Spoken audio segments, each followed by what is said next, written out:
Sfida con in palio punti pesanti il San Paolo Ostiense per la corsa ai playoff, la Campus Eur per distanziarsi dalla zona retrocessione. Nel clima infuocato del Tobia la spunta di padroni di casa per 2-0. Un inizio equilibrato rischia di svanire su questo lancio lungo di De Luca, una palla innocua trasformata in pericolo dalla svirgolata di Flavio Franchellucci che costringe Bonifazzi ad intervenire.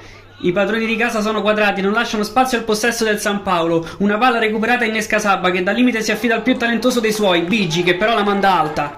Cominciano a farsi vedere anche i ragazzi di Aureli. Da una rimessa sulla destra riescono a servire Brachini, che non è mai una brutta idea, ma il tiro esce debole ed è facile preda del portiere.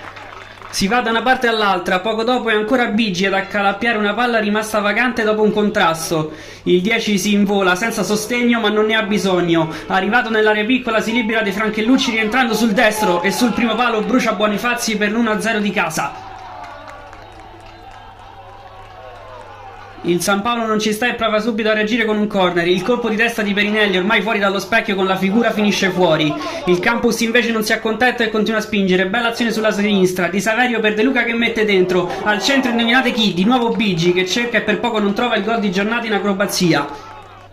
Ospiti un po' spaesati, i ragazzi di Centomani provano ad approfittarne. Qui Binosciai fa tutto da solo e lo fa alla grande. La conclusione sul primo palo però viene parata da Bonifazzi. Ancora Binosciai poco dopo con questa conclusione a giro. Fuori. Nella ripresa il San Paolo mette sul tavolo tutta la sua qualità e in almeno una prima fase si impone alla ricerca del pari. Qui Durante e Bartocci innescano Letta. Geniale cross arretrato che però non trova compagni. Il Campus Eur, scampato il pericolo, va negli spazi e prova a far male con Pucillo. Bella progressione del 32 che dall'esterno rientra e calcia. Ancora Bonifazzi. Dall'altra parte gli ospiti cercano di sfruttare le palle inattive. Il cross viene messo fuori non benissimo dalla difesa e Sbordoni prova a saltare gli intermediari andando diretto in porta. Grado di difficoltà alto e pallone sopra la traversa.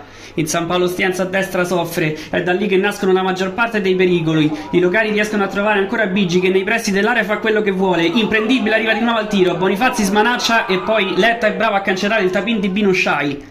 Sul corner che ne consegue Pucillo si libera e colpisce. Bonifazzi in qualche modo, poi è Urrea che da due passi non sbaglia e raddoppia. 2-0, coronamento di una gara top dei padroni di casa, perfetti in ogni frangente. Risultato che poteva essere anche più rotondo, ma un ottimo Bonifazzi mette una pezza anche nel finale sulla...